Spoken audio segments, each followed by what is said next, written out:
আজকে আপনাদের সাথে শেয়ার করতে চলেছি এই চট জলদি একটা জলখাবারের রেসিপি। একদম কম সময়ে এই নরম তুলতুলে জলখাবারের রেসিপিটি বানিয়ে নিতে পারবেন আপনারা। আসুন তাহলে দেখে নিই কিভাবে এই রেসিপিটি বানালাম। আশা করি দেখেই আপনারা বুঝতে পারছেন কতটা নরম তুলতুলে এবং কতটা মজাদার হয়েছিল এই রেসিপিটি।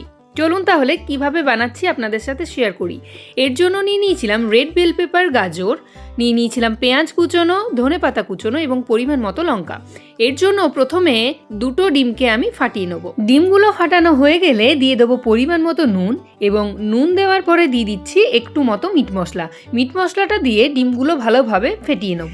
এবারে এটির মধ্যে অ্যাড করব পরিমাণ মতো ময়দা। এবারে দিয়ে দেবো একে একে কেটে রাখা সবজিগুলো। তারপরে ভালোভাবে নাড়িয়ে চাড়িয়ে জল দিয়ে একটা ব্যাটার তৈরি করে নেব। আপনারা চাইলে এই ব্যাটারটি দুধ দিয়েও করতে পারেন, কিন্তু এখানে আমি জল দিয়ে করে নিয়েছি। এবারে আমি এখানে ভালোভাবে এগুলো মিশিয়ে জল অ্যাড করেছি, আর ব্যাটারটা হবে ঠিক এই রকম ঘনত্বের, যেরকম ঘনত্বের আমি ভিডিওর মধ্যে দেখিয়েছি। দেখুন আমাদের ব্যাটার রেডি হয়ে গেছে।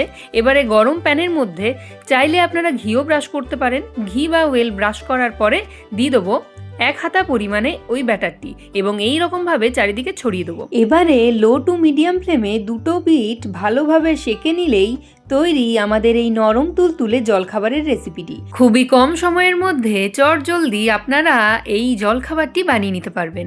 আর এই জলখাবারটির নাম কি দেওয়া যায় সেটা কিন্তু অবশ্যই কমেন্টের মাধ্যমে জানাতে ভুলবেন না।